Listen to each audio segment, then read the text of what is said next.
everybody. I'm trying to turn this down a little bit. Give me a second.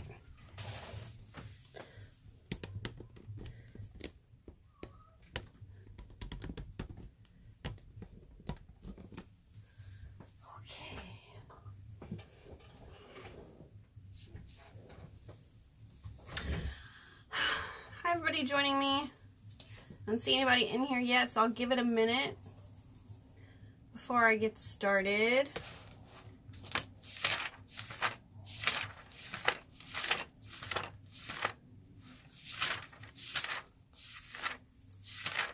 Give it a minute. Hi Chad!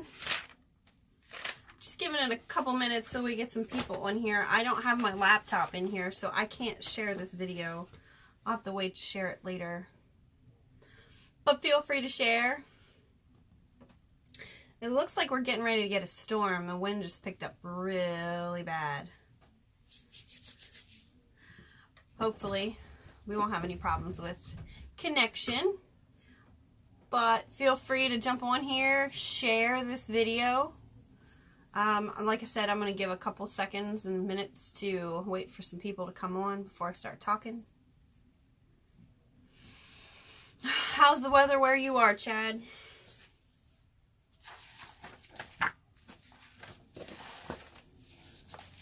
Good? That's good. Yeah, it just all of a sudden got really dark outside and the wind started blowing really hard.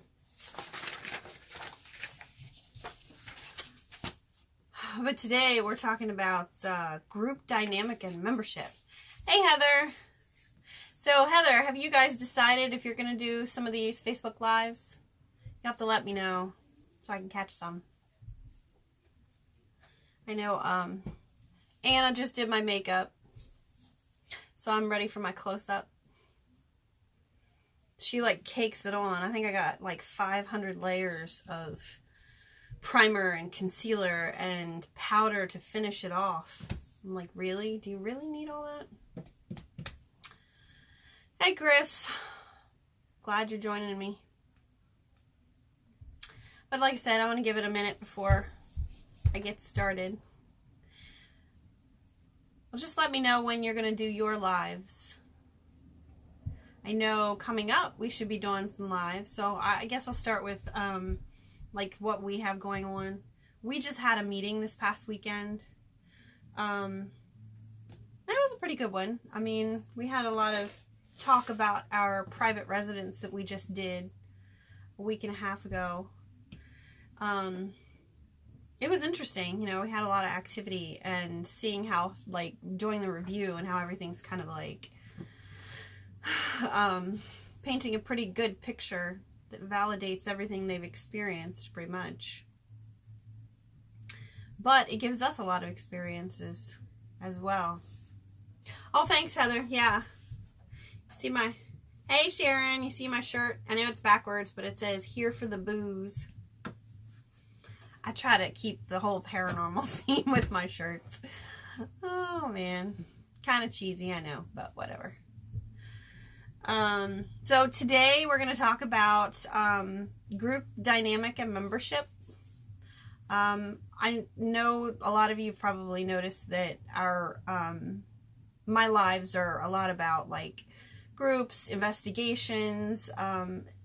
Somehow it always seems to switch around to like our experiences, places we've been, but I'm trying to like give people information on how our group is run, how we approach things, and then like over time I'm hoping to have some people that I really enjoy talking to join me on these lives, like Sharon. Sharon and I discussed doing a live feed together about psychic abilities and removing spirits, blessings, things like that. So that'll be in the future. I just kind of have some other things going on and we have to kind of correlate our schedules. But my son is graduating this week from North Hagerstown High School. Hi, Rose. So he's been going to practice every day, and this week we have a couple things for graduation going on, so I don't really have the opportunity on Thursday night to be on here. And there's a chance that I might be joining the Odd Fellows in Harper's Ferry to help them out with some things. They kind of expressed interest in some of my clerical abilities, I guess. So yeah, Thursdays are kind of probably not a good idea. So I'm switching around to Tuesdays. Yeah, so let's get started. I'd love for you guys, if you're in the chat too, or watching, whatever, to ask any questions as I go along through this. I have a lot of people ask me over time how you start a group, how you run a group, and I know that you probably have heard me say it's not easy. You know, a lot of times you make friends with the people that are in the group, and it can be hard trying to straddle the leadership and friendship role. So you really have to try to, you know, determine with that member, should it stick to a friendship, or should they continue in the paranormal group? And I think, you know, a lot of people need to understand, when you join a paranormal group, it's great that you're friends with people, but you join the group first. So you have to follow the rules. You can't take advantage of your friendship with any of the administrative positions within a group. You have to do what you're supposed to do to make the group run successfully. Now, Antietam Paranormal Society is extremely active. We investigate once to twice a month. It really depends. But like coming up, in August, we don't even, hey Sherry, we don't even actually have a investigation planned in August. I know one of our members is going on vacation. We may be going on vacation, so we're not quite certain that we'll actually do an investigation. So that's why we're going to Gettysburg for our meeting night. So we're going to spend the day up in Gettysburg just hanging out. But, you know, again, being part of a group, you've got to be present. You have to do your duties. You have to, you know, just do the things you joined up for. Remember why you joined and the purpose of you joining a paranormal team. And if friendship seems to get in the way, I think that maybe that's when you need to make the decision not to be part of that group any longer, move on, or whatever. But our first thing is choosing members. I know Chris, who's in the chat room, would tell you that he votes no to everybody. But we really like to choose people that have a good dynamic with the current members. And sometimes that can be a double-edged sword, because you choose people who fit, you know, and could be a good dynamic, but yet are they actually going to fill positions that you need within the group? So figure in our group, we have people that are extremely technological inclined. We have people who do research. We have people who are more of the metaphysical aspect. Then we have someone that is specifically psychic. So, you know, each different duty is something that makes our group very well-rounded. You know, and getting back to how busy we are, yeah, we are very, very picky. You know, you have to, it's just like the group dynamic is something that is more than just getting along. It's working as a team in such a way that it's flawless. When you go to a location and you're setting up, one of our recent ones was a perfect example. The logistics of setup was very difficult, but, you know, Jeremy, being the founder, you know, he probably has the most experience with this type of equipment and setting up cameras. But one of our newer members, Jim, was right there by his side, and they figured out how to get wires run out a window down to our base command, which was in a garage. So having this well-rounded dynamic isn't just about how the group works when we're out doing a meeting or just hanging out together. It's not just about our personalities. It's about how we work together as a team. I definitely feel like, you know, sometimes it can be difficult for people to come into a group like ours that the dynamic is so good that they don't really, you know, they're kind of a little standoffish and not, you know, intimidated. I would not, definitely, we're probably the friendliest group that you'll ever find. We'll talk to almost anybody. So, unless you're crazy. Actually, Jeremy's crazy, so that doesn't even count. That, again, I'd love to see anybody else comment on this and ask questions and, put their own opinion on that, like a group dynamic. Heather Llewellyn, she's a founder of her own group, and she has obviously a great team. So, for us founders, really giving other people what to do. I saw another group that said that, they tried to start, apparently they had closed down years ago, and they tried to restart, and just like the people that were involved just weren't, like, things just didn't go well. So, you got to have everybody on the same page when you're a paranormal team. So choosing members is important. It's not necessarily about somebody's experience or if they've been a part of another team. If they are a celebrity, it doesn't really matter. You could just be somebody that has absolutely no concept of the paranormal. If you're willing to learn and understand our approach and kind of do the same things that we do, you'd probably be a good fit. But being a member of our team is kind of, it's time consuming. You figure we require a criteria of specific things. You have to be 21 or older. We don't allow people younger than that on our team. We did for a time have a junior investigator position, which it didn't quite work out like we thought. I find that, if it is a hobby that a teenager is willing to do, we'd do probably between 16 to 20 years of age. If you're interested in it as a teenager, we want to actually work with a person and really, get involved with their learning about the paranormal and teach them the right things. I've seen so many people say, well, kids shouldn't be involved. Well, my daughter lives in a house that has activity.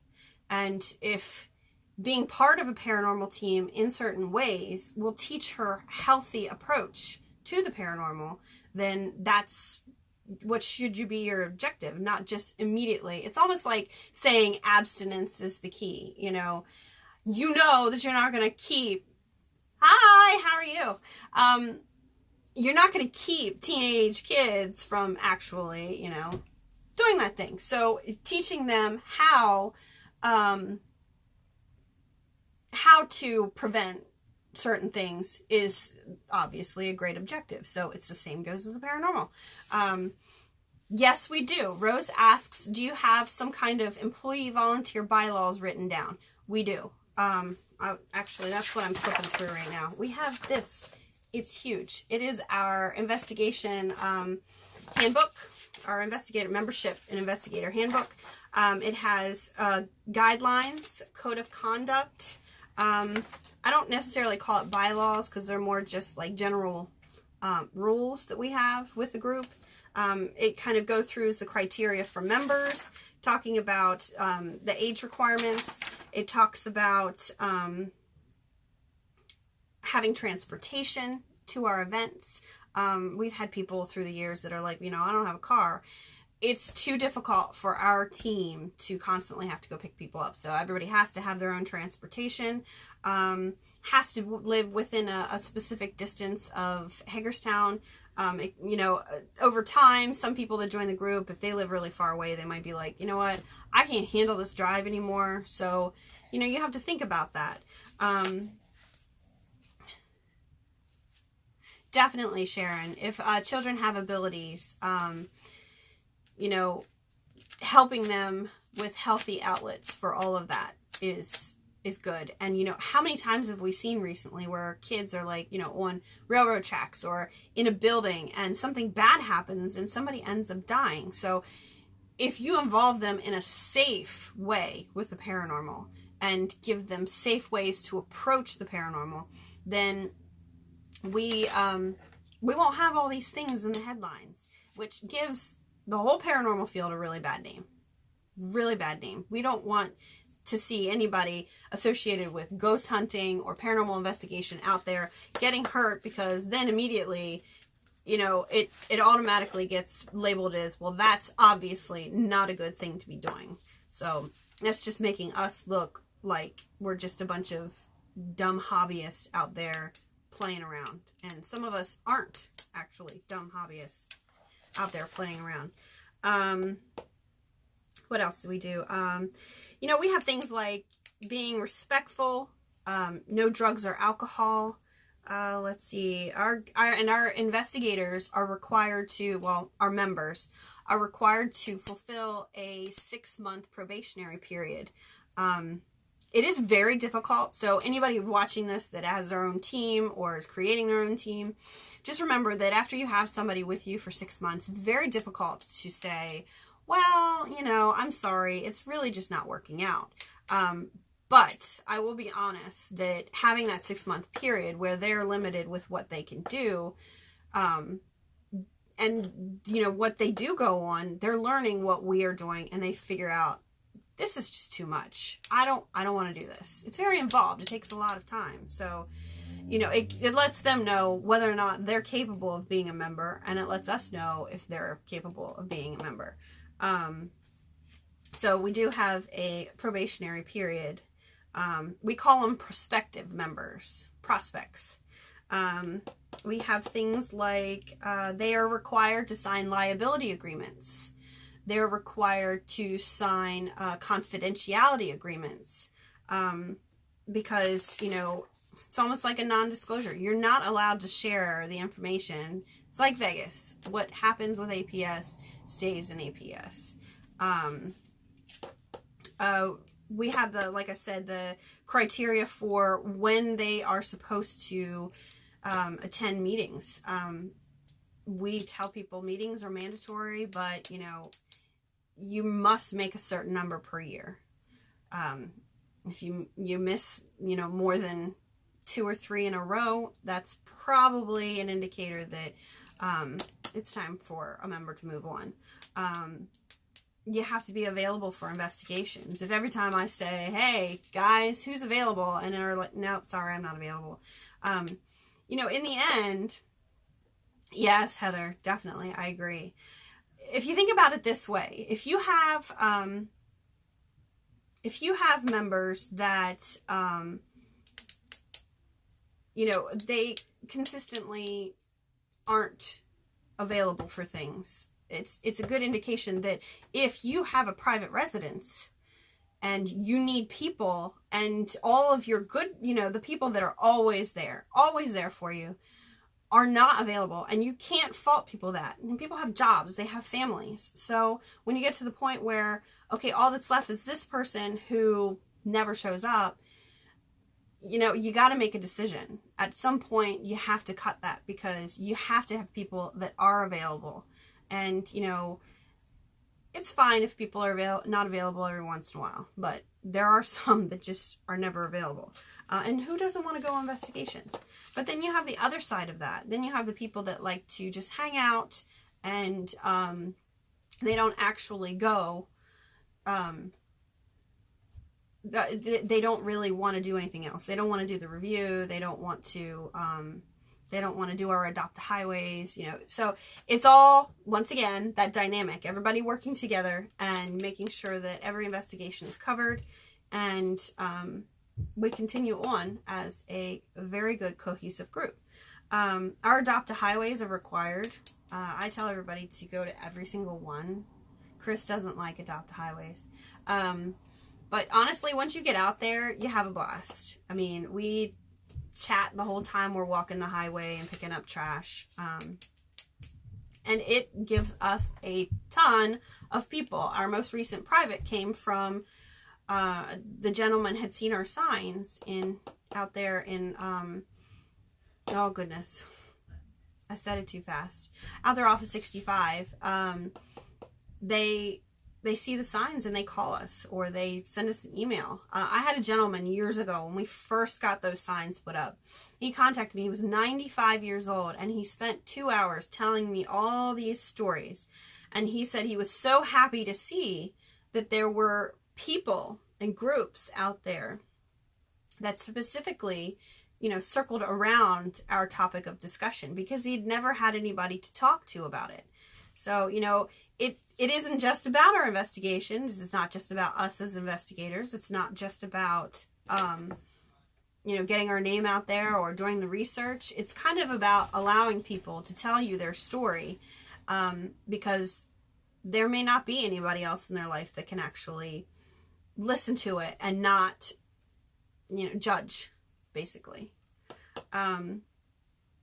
So again, going through, we have lots of criteria that people have to follow. And, our group, 10 years strong, almost 11 years. So we continue. And even if investigators leave, I've seen a lot of our investigators go on to do other things. We've got freelancers. They join other groups in different areas. They continue to do things. But remember, being part of a paranormal team like ours, we teach them more than just going out there and investigating and the equipment. I want my team members to know how to do research. I want them to know all that there is about the theories. I want them to know what equipment is really supposed to be used for and how we use it. So we teach them everything we possibly can. And, what they do with that information is their responsibility. But let's see, what else do we have here? If you guys have any questions, feel free. Yes, cross-training, exactly. Now, just to say, you may have an investigator that has done everything. They've helped me administrate the Facebook page. They've helped with the website. They've done research. They do, equipment stuff. It doesn't mean that they specifically will always do that. We have a researcher, Sarah, who specifically does the research. I help her from time to time. I'm really good at it. She's fantastic at it. But I don't have the time, being like the main person who does a lot of things. I'm the case manager, so I don't have a lot of time to do research, because once you get into it, you could sit there for 4 or 5 hours and do research, and I have a lot of audio to do. And I can't, sometimes I forget where I'm at when I'm doing it, so I just try not to cross over what I'm doing too much. We have a lot of things that, like our members, they can't just bring family members to stuff. Our meetings are private. So which we're hoping here in the future to start having public meetings, because lots of people want to meet with us and talk to us, but, we unfortunately don't have a venue right now that we could actually have these type of meetings. So hopefully soon. I'm working on it. But once again, we have guidelines for our members, and the members, it's specifically stuff that goes across the board. Their membership in the group, their membership going on investigations. So it's not just about like when you go on an investigation, what you're supposed to do. It's about every function, any events we do, ghost hunts, private investigations, meetings, any type of thing. It is for our members to know this is how our protocol is within our group. We even have guest guidelines. I have a whole thing, like anybody who wants to come, there are things that they have to follow as well. They're a little different, but it's all common sense stuff. If you're on an investigation, you got to confidentiality, liability, things like that. Let's see here. And again, if you have any questions, feel free to throw them out there. So we don't just have guidelines, we have investigation guidelines, things like being on time to an investigation. I think it looks so bad if, you're getting to a place and like people are straggling in. I think being on time, being dressed well, not smelling really bad or smelling too much, being sober, being friendly, respectful to the client, respectful to the location, not smoking, no fooling around, or, doing things that would make a client feel like you weren't serious. So, there's things that we have for an investigation specifically. Anybody who goes on one of our investigations has to follow these guidelines to make sure that they keep our reputation is what it is. You know, one of our requirements for our investigators is to carry a flashlight that has a white and a red capability. Red flashlights are not as harsh, so if you glare it in somebody's eyes, it's not going to kill their eyes. And it doesn't impact a IR camera's focus. So if you shoot up a white light, a lot of times you'll notice that the camera has to spend a lot of time refocusing. So there's a lot of things that we require them to carry. A camera, a voice recorder. All of our members are required to carry a voice recorder and record our all of our investigation. And that's not just how there's Christopher. Members carrying a recorder isn't just about them capturing audio, EVPs, you know, doing spirit box sessions and trying to capture stuff, anomalies. It's about documenting the investigation. I mean, it's the greatest tool. These days, you don't actually have to have a pen and pencil and a, yes, Rose, they're required to bring those things. I don't require our team to have any more equipment than that. Just a flashlight, which our flashlights, I think the one I have is called a Coast, and it's about $25. And then a recorder, a good recorder. I always recommend a recorder that has the ability to hook up to a computer. They can be anywhere from $30 to maybe $80. And, you know, I don't tell people they have to have a Tascam because that's, you know, a little pricier. But, you know, get a decent recorder that has quality menu items that you can adjust your settings. Hi, Bobby Sue. So yeah, those things, yes, they have to purchase themselves. And I don't actually require people to have a camera.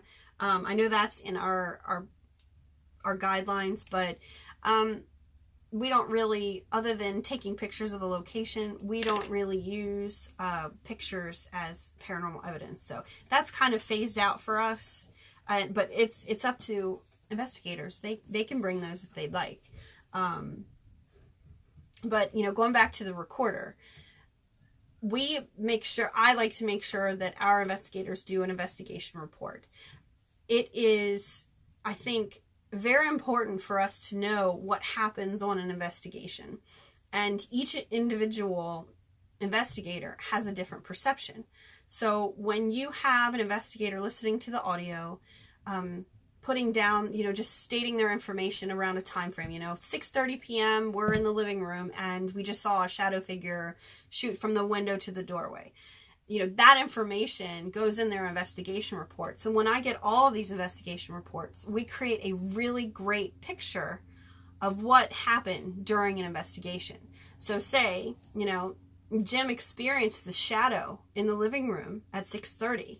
Well, maybe, I don't know, Tracy was out in the garage doing an audio session, and she captured a voice. So it, you know, having those correlation things there, it may not be the same thing, but having something happen at the same time is very interesting. And that's all part of research. So having all of that information, it's not just about capturing the audio, it's about capturing what happens on the investigation. And audio is the best way to do that, instead of having to get a flashlight out and a pen and a piece of paper and write everything down. Saying what happens at the time that it happens is really, really good. And it keeps that information from being like a telephone, you know, saying one thing now, and then when you get back to your base command and you've got some totally different experience that doesn't quite match up to what actually happened, or you can't remember the details.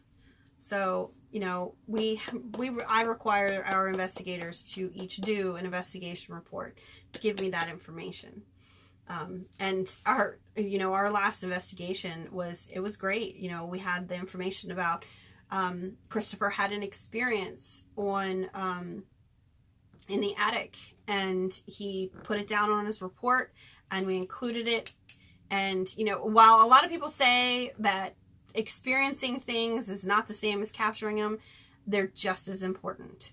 If somebody experiences something and somebody else experiences something at the same time, you need to have that information. It's part of the investigation. There's no point to going and investigating somebody's house if they didn't have experiences. So always write that down. I think it's very important.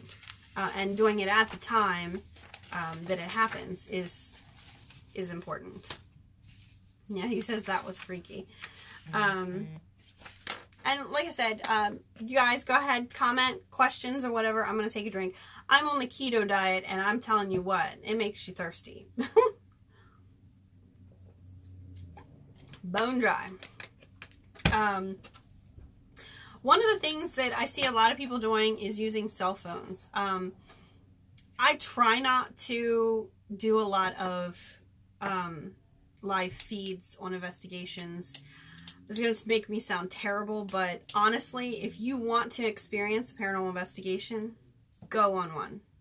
Our members pay a membership fee. They spend a lot of time doing administrative duties. So for us to spend a lot of our time focusing on outside public people looking in on our investigations is, it's just not fair. So while we'll do it every once in a while, and we have public ghost hunts, so it's you can experience them as well, but it's not something that is for us. APS is not about that. We're not exploiting our locations just to get more followers. Every once in a while, like the warehouse. I think the warehouse is one of the only ones that actually has a cell signal in most of the areas. So we can do them in the one section of the house where there's a little girl that we've talked to and a man. The basement has all kinds of stuff in it. We've had a good session down there.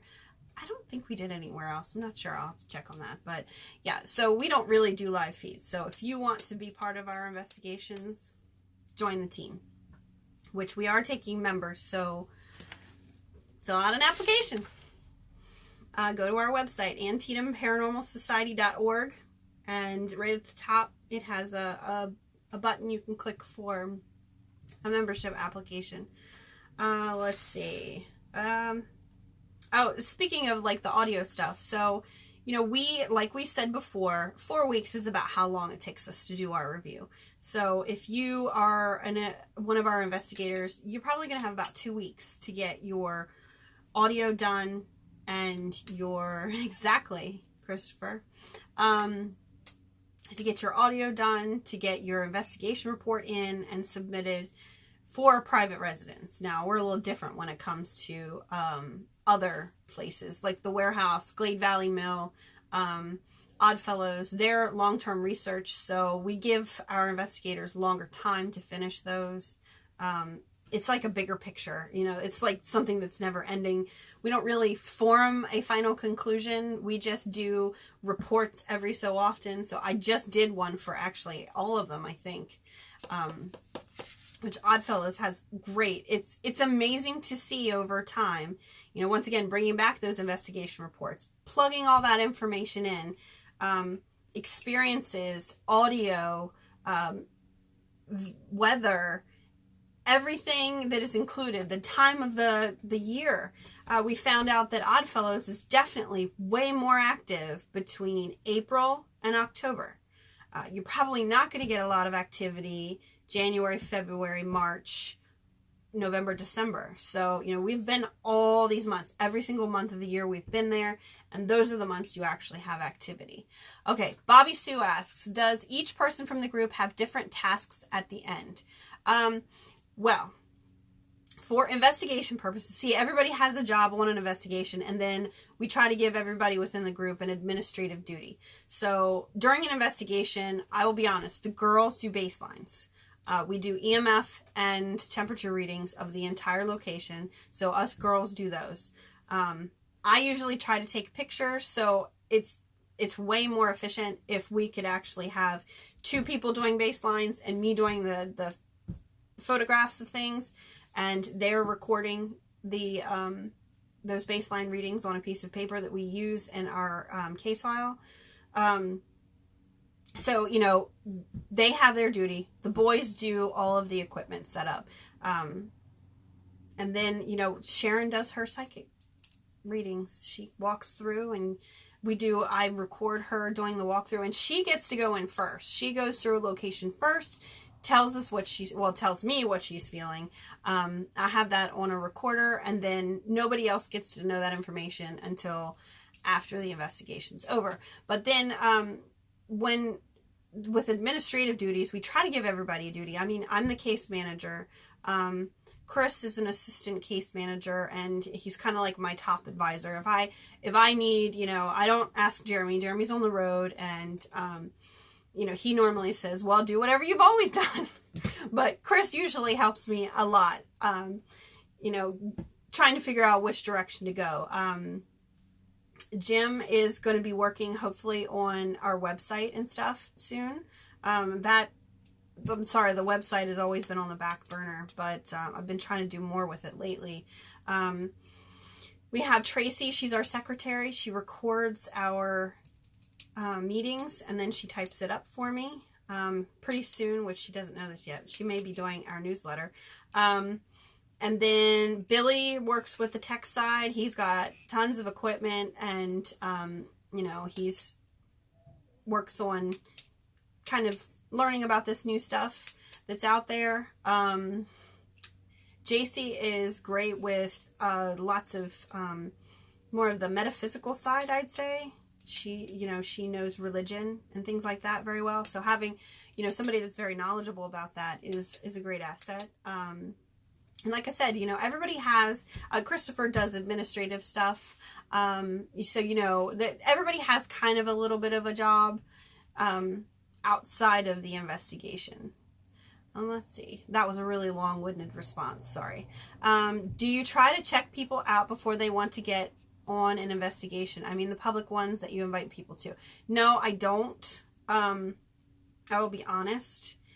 We did have somebody on a public event try to steal something from the venue, and you know, that's a concern. You know, I really don't want those people to come back, so I can't really, you know, people buy tickets online, so I can't really say, hey, you can't buy tickets, but I would definitely feel that I would probably return their funds and not allow them on the investigation. So no, I don't do any background checks, which if anybody's trying to pull a fast one on us, don't. We keep an eagle eye on everything. So no, we don't. But with our members, they get our version of a background check, which is actually probably better than some of the others. All we need is a name, and we can figure out, you know, probably your grandfather's name in about 5 minutes. So our researcher is just that good. She knows what she's doing. You can't really hide anything from our researcher. So if you want to become a member, you cannot have any type of Sharon, she's psychic, she'll know. Honestly, people have an energy.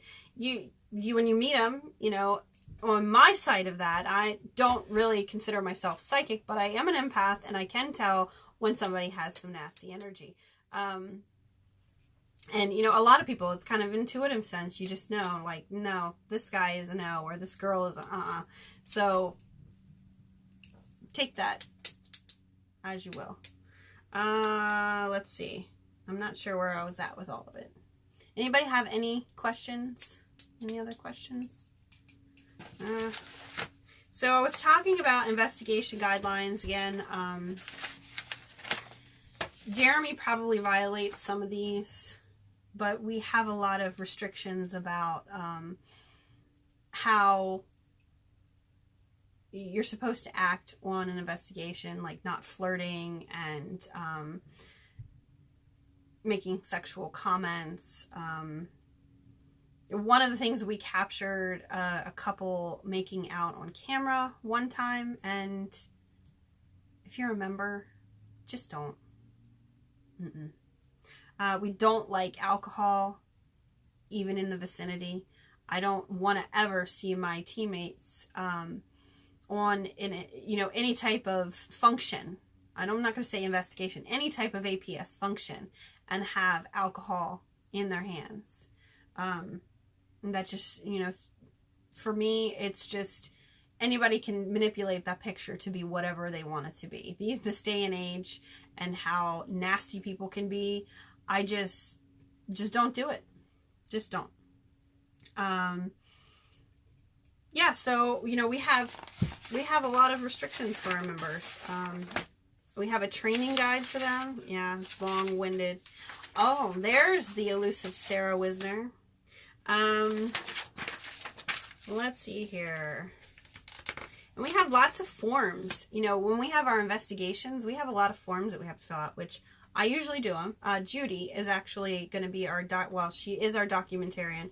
When she's on investigation, she will take care of documenting the weather, where people are, you know, wherever we go during an investigation. If we go to a living room or a basement or a garage, she's going to put down what time we went, what time we left, and where we were at, and who was with us.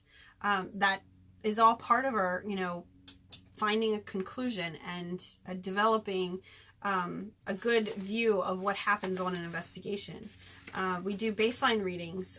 We keep a data log, which has information on what every camera is, where it is, and where the recorders are. So if we have a camera sitting in the living room and it's pointed towards a window, or which is not ideal, but say it's pointed towards a window, we're going to say, exactly, Rose, we're going to say, you know, camera 4 is in the living room towards window. And then the recorder, say it's on a mantle, we're going to say recorder 4 on mantle. So we know where everything was placed, and it kind of gives us an idea. Oh, okay, you know what, I just realized recorder 4 was sitting on that mantle, and we noticed later on that there was a buzzing sound coming from a clock that was sitting on the mantle. So, you know, hearing that audio, then we can kind of make a conclusion. Well, we're not grasping for straws saying, where did we put that recorder? We know, we have it written down. And you'll be surprised how many times I refer back to that. When I'm reviewing stationary audio, it could be years from now, I go back and I look at that. And it's so exciting. It makes me feel very nerdy, but it's so exciting to see we have exactly what we did, where we were at, where our equipment was, what equipment we used. I mean, and it's kind of like a little history lesson. Some things adapt over time. We don't use the same equipment, or we don't set things up the same way. We keep an activity log. Well, it's not, I don't think it's called an activity log again. I've changed these things. It's more of an experience log. So say if somebody's watching the DVR, you know, they're watching all the cameras. They put down stuff like, okay, I just saw a strange light in the bathroom. You know, it was kind of yellowish. So you'll write down like what camera it was on, and we can revert back to that and, you know, check out to see what it was. In a lot of cases, I mean, when you're watching it live like that, it could just be dust floating through the air, shimmering, or things like that. Now, I know this one private residence we did have a very strange yellowish orange light that appeared in the living room, and we could not explain it. There were no windows. There was no way that anything could have been in that area. We, you know, immediately asked the other investigators if they had come downstairs and, you know, shined a light in that area, but they were all the way up in the attic and weren't anywhere near it. So nobody was in the area, and there was no other way for that light to have come in. So it's very unusual. You know, and keeping track of where people are at that time, it just tells you that, you know, nobody was in that area. So then you're left with just trying to recreate it in other ways. So we have an experience log. We write that stuff down. And sometimes we even make notes of like what people had happen. You know, if they saw a shadow figure or a door closed, or, oh, button sneezed. It scared me. You know, it lets us know everything that happened. So later on, again, like the investigation reports, it tells us a good picture of what happened during the investigation. We have liability waivers, confidentiality agreements, and that's about it. But yeah, so we have this big old fat book that people get when they become a member. Again, if you want to be a member of APS, feel free to fill out an application. I can't make guarantees. I know right now we're looking for a tech manager. We're looking for somebody who can build equipment, somebody who, and you not necessarily can when you join, just has a good knowledge of electronics. Someone that is available. Because, you know, we're always looking for people who are core members who really have a lot of, you know, push power within the group. A lot of times they're the people that have the voting factor. They're the deciding factor in a lot of issues that are within the group. So, you know, our group is run very strictly. Anybody have any questions? I'm just sitting here talking to my phone. That's what I feel like right now. Oh, buttons, stop that. I'm trying to see. I don't even know what time it is because I'm out here and I don't have a clock. I think that's it, actually. Like I said, anybody have questions? And Buttons is down there grooming himself, like usual. Cats. Upcoming stuff. So we sold out of our John Brown tickets in 10 hours. That's crazy. Now, I knew it was going to be popular because everybody wants to go there. But I don't think we've ever had a location ever do that. I mean, the Temple, usually, like, you go to a place the first time, it's pretty popular. But I don't even think any of the other ones did that. I think the Temple once did it in 24 hours. So it's going to be nice. I mean, we go to the cabin, and we will go into the Chitlin building. And like I've said before, the Chitlin building is pretty dark. The energy in there is very dark. I think Sharon had connected with a African-American couple in there that seemed to be possibly somebody who ran the Elks, the Black Elks, that was in that area.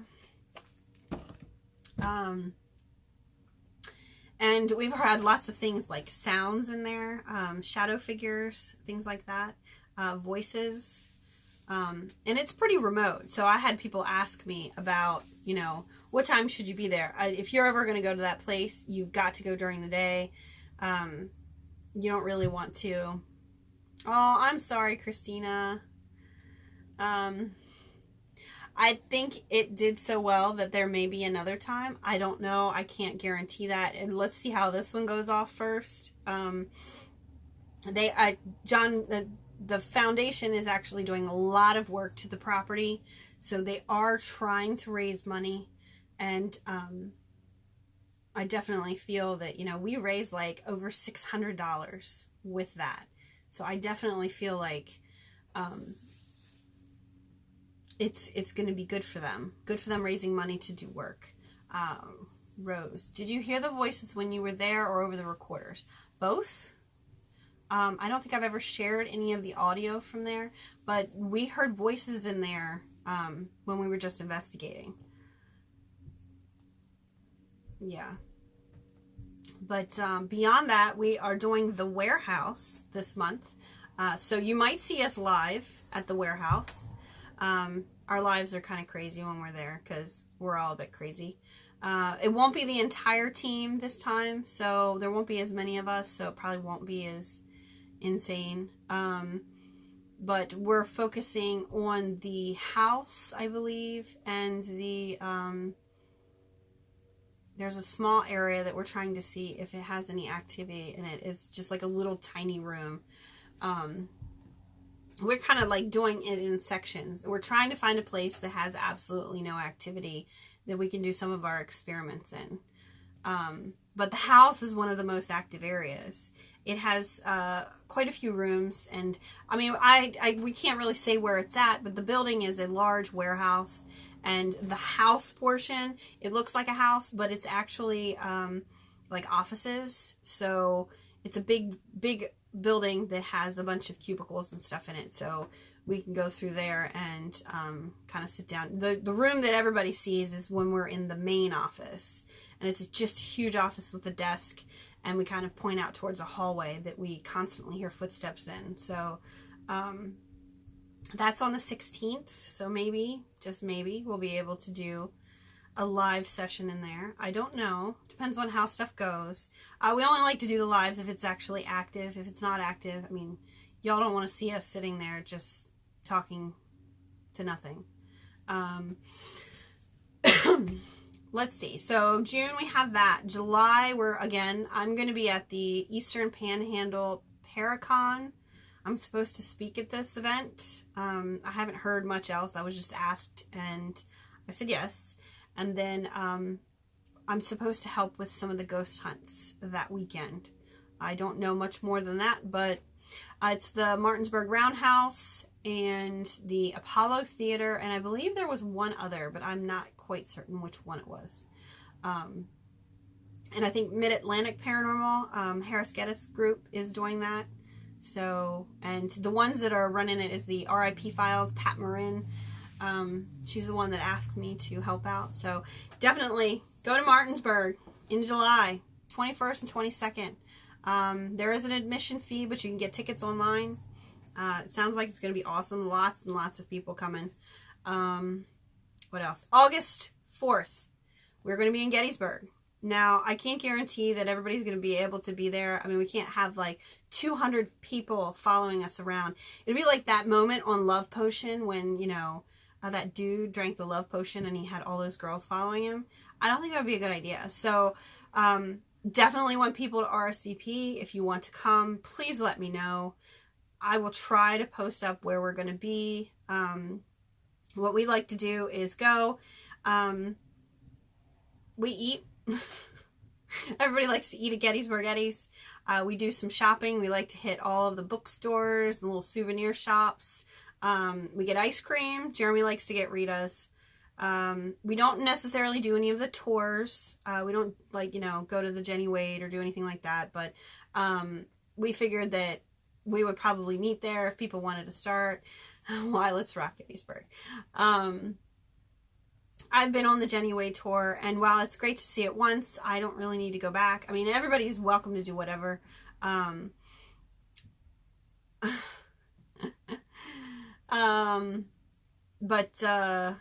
Let's see what else. We like to head out to Devil's Den and check out some of the, you know, the local haunts around. Going up to Little Round Top, going to Sachs Bridge, Suicide Bridge, you know, places like that. So we're kind of all over the place, and if you want to meet up with us, it's not like you have to be there at a specific time. You can meet us at any point in time. You want to eat with us, let me know. We'll have to see what Gettysburg Eddie's has in reference to a larger area if more people want to go eat with us. So just let me know. Send me, Rebecca Slaughter Boyer, a message, or you can even send it to this page, and we'll try to get back to you. I'm saying a lot. But anyways, let's see. September, we have then the ghost hunt in September. And then in October, we have a ton of ghost hunts at the Oddfellows. And they're going to be spaced out. So we have, I don't really have it. I don't think I have one. Let me get my calendar. And I'll let you guys know kind of how that's working out here. Okay, so the October 13th, October 20th, and October 27th, we will have ghost hunts each one of those nights. They will be at 8 p.m., 10 p.m., and midnight. I believe we're only going to do it for like $20 a person. So, I mean, if you want to book the whole thing for a group of you, do it. Probably only 10 people max. Maybe not even that. So it's going to be very, very, you know, I never can remember, intimate. So it's just going to be very, very few people with just a few of us. And I'm sure Sharon will probably be at some of those. I can't guarantee you all of them. She's a busy lady. So, you know, you'll have Jeremy and I there probably a lot of the times, Sharon and some of the other members. Rose asks, has anyone ever tried to get these spirits to move on? Sharon has that capability. We have not. I'll be honest, up until recently, our group has specifically been about documentation and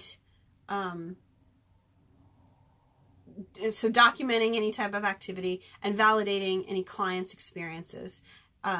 It wasn't about moving anything on, doing blessings, cleansings, or anything else. It was specifically for those purposes. She is a very new addition, and we're still kind of figuring all of that out. You know, we never really even had any type of psychic abilities in our group to be able to go through places and kind of give an idea of what's going on. And she, time and time again, has been validated. She went to this most recent private residence and went through the house, and almost everything, it was incredible. She pretty much hit on almost every experience without knowing what they had happening in the house. We kept it very, very hush. Not even Jim, the other member that was going, knew anything. Hi, Howie. I haven't had a chance to send you a message, but I will as soon as I'm not so busy. No problem, Rose. I love getting the questions, so you have any questions, please let me know. Yep, Sharon. Sharon's so good. Yeah, so October, get tickets. We love helping the Oddfellows out. They're great. They're great people. Phil and Lynn are wonderful people, sharing their building and letting us do research in the building. So our give back to them is to raise money to just help them with maintenance and keeping that. I mean, this building, you know, most people don't know the history of this place, and just knowing how many purposes it had, and it's still, to this day, keeps so much of its history intact. The building still on the outside looks almost exactly like it did back in 1862. So that's awesome. And what they've done inside has kept with what, you know, the structure would look like. It does have carpet though, so, and a bathroom. Now, I seriously doubt they had a regular bathroom back in 1862. But they take care of this building, and we want to help them take care of the building. So, well, Sharon, you know what you're doing. So, just say thank you. Anybody have any other questions? I've been talking about, anybody have any suggestions for next week? That is an idea. I saw somebody else talking about like the dangers of paranormal investigation. I thought that was a great topic. And it's not just about like, you know, safety concerns. It's kind of about your spiritual and emotional concerns. So anybody have any suggestions? Anybody have any questions or whatnot? I know sometimes for some reason I can't see all the comments after this thing posts. I don't know why. I had a bunch of people comment and I couldn't see them. It was very strange. Facebook, you know, it's great to have this live thing, but it's like some of their functionality is just not good. So if you have questions or concerns or suggestions, topic ideas, private message the page. I'm going to change that. Private message the page, and I will get back to you as soon as possible.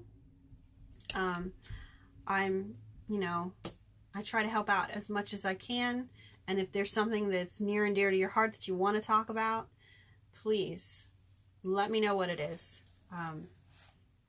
You know, I can't talk about the same thing every week, so I have to have a new topic discussion. But I think that's it, guys. Again, if you have any questions right now, go ahead and throw them up there. I'll give you another minute. I have to take a drink again.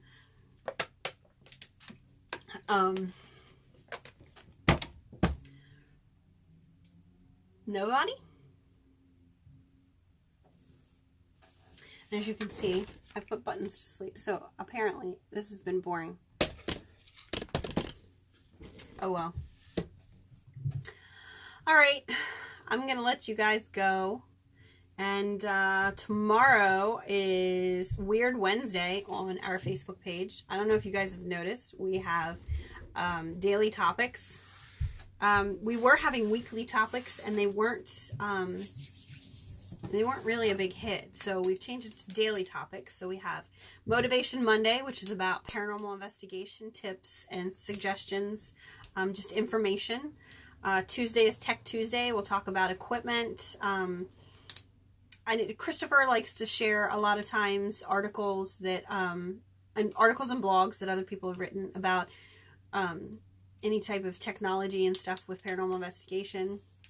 And then we don't all the dates you talked about going to be. Yes, they will be, Christina. They will definitely. They go on sale July 1st. So I'll probably start posting about that very soon. Since I can't really post about the other public ghost hunt anymore since it's sold out. So Tech Tuesday, Wednesday is Weird Wednesday. It's all about cryptids, strange stories, weird stuff. Thursday is a Throwback Thursday, which is a little different for us. It's not just about talking about our history. It's talking about history in general. Historical research, historical locations, pertinent history that has to do with the paranormal field. Then Friday is Fantastic Friday, and I just like to share memes because who wants to do work on Friday? We'll share all of our fantastic memes. And please go to our page and click on See First. It will pop up like when you open your newsfeed. If we've shared in a certain time frame from you opening, it'll be popped up right there at the top of your newsfeed. And we really need the exposure because right now, sometimes we have over 10,000 followers, but we get maybe 62 views unless we share it on our own pages, our own personal profiles. So it's really strange how Facebook has changed everything so much. Nobody's seeing us. We're buried at the bottom. All of us community pages are buried at the bottom. So please visit our profile as much as you can. If you see our posts, even if it's something that you're, whatever, like it. Just so it gets us exposure. It's very helpful. It may not be something that you're interested in, but you just clicking that like button, it won't give you any other notifications. All it will do is boost us in other people's news feeds. So that would be great. Saturdays is Spooky Saturday. I like to share spooky stories. There's these great memes online about spooky stories, and I probably share my own. There's lots of crazy things out there. People's like little stories. It's almost like our own little version of The Haunted. Then Sunday is Self-Care Sunday. It's all about your spiritual self-care, things like that, meditation, cleansings, anything like that, grounding. So whatever inspires us, you'll probably get to see that day. But again, if you have questions, if you have comments, topic suggestions, private message me, because for some reason I don't always see the comments after this goes live on the well, it just goes as a non-live anymore, but was live. I can't see all of your comments, and I don't know why. So that's all for today. Go ahead and like and share this video as much as you can. That'd be awesome. And I know not everybody wants to watch an entire hour of video because it's boring. I'll try to make it way more exciting next time. But that's all for today. Again, a lot of you don't know who I am. I'm Rebecca Boyer. I'm the co-founder and case manager of Antietam Paranormal Society.